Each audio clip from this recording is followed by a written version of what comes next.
DYFI এর উত্তরকন্যা অভিযান ঘিরে ধুন্ধুমার শিলিগুড়িতে মীনাক্ষীদের আটকে নিয়ে যাওয়া হলো থানায়।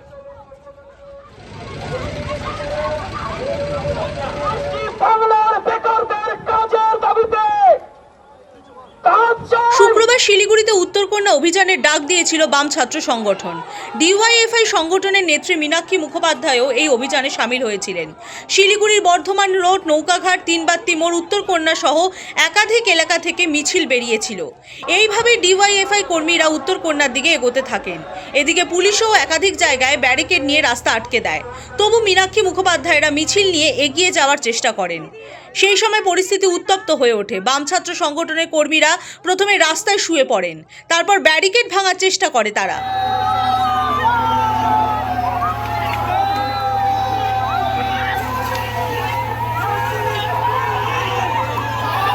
এরপরই পুলিশ কাঁদানে গ্যাস ছোড়ে। রাস্তায় বসে পড়া বিক্ষোভকারীদের হাঁটাতে লাঠিচার্জ করে। বিক্ষোভকারীদের ছত্রভঙ্গ করতে জল কামানও আনা হয়, তাতেও বিক্ষোভ চলতে থাকে। পরবর্তীতে ধরপাকড় শুরু করে পুলিশ। বেশ কয়েকজনকে আটক করে থানায় নিয়ে যায়।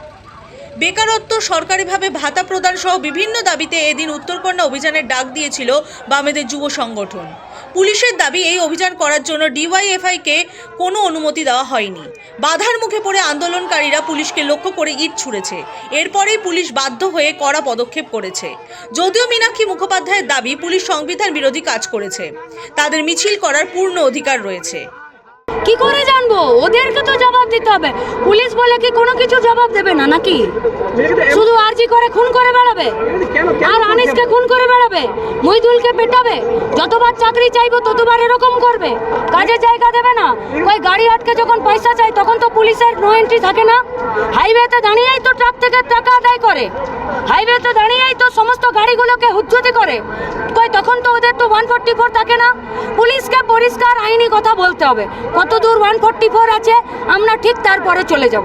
কোন আইনে লেখা আছে গো যে মিছিল করার জন্য ওদের কাছে পারমিশন নিতে হবে? সেই আইনে ধারাটা এসে বলো দেখি, কোন আইনে আছে? জান না, ব্যারিস্টারদেরকে জিজ্ঞেস করুন। ভারতবর্ষের সংবিধানে লেখা আছে যে আমি আমার দাবিতে জমায়েত করতে পারি। আজকে এই আন্দোলন তার প্রায় 2 ঘন্টা আগে থেকে এই যে জাতীয় সড়ক পুলিশ বন্ধ করে রেখেছে, 144 ধারা জারি করে দিয়েছে। ওরা করেছে, ওরা জবাব দেবে। আপনারা যতটা বুম আমাদের কাছে ধরছেন, আপনাদের কাছে রিকোয়েস্ট, পুলিশকে 4-5খানা প্রশ্ন করে উত্তরটা নিন আর মিডিয়াতে দেখান। পুলিশের ভূমিকা নিয়ে কি বলবেন? কিচ্ছু বলার নেই। এই যে এতগুলো ব্যারিকেড শিলিগুড়ির একেবারে জলপাইগুড়ি মোড় থেকে উত্তরকন্যা, আপনি তো ট্যাক্সের টাকা দিতে তো কোথাও কৃপণতা করেন না, উড়াচ্ছে এইসব করে, আর মোথাবাড়িতে দাঙ্গা হচ্ছে। থানায় গিয়ে পুলিশের বিরুদ্ধে আরও ক্ষোভ উগরে দেন বাম নেত্রী। যারা আহত তাদেরকে এখন কিছু জনকে শিলিগুড়ি নিয়ে মেডিকেলে নিয়ে যাওয়া হয়েছে, 5 জনকে। এখানে ভেতরে যারা আহত তাদের এখনো পর্যন্ত কোনো ট্রিটমেন্টের ব্যবস্থা নেই। হাত ফাটিয়ে দিয়েছে, ওখানে একজনের আছে, যান দেখুন, পুরো গাল একদম অবস্থা খারাপ। ওখানে শুভ্রা লোক বলে আমাদের এক কমরেড আছে, তাকে তো ডিএসপি নিজে জুতো দিয়ে মেরেছে, লাথি দিয়ে। হ্যাঁ হ্যাঁ, সাগর, অভিজিৎ সব, আমরা তো নাম লুকাচ্ছি না। শিলিগুড়ি থেকে নিবেদিতা দাসের রিপোর্ট, দ্য ওয়াল।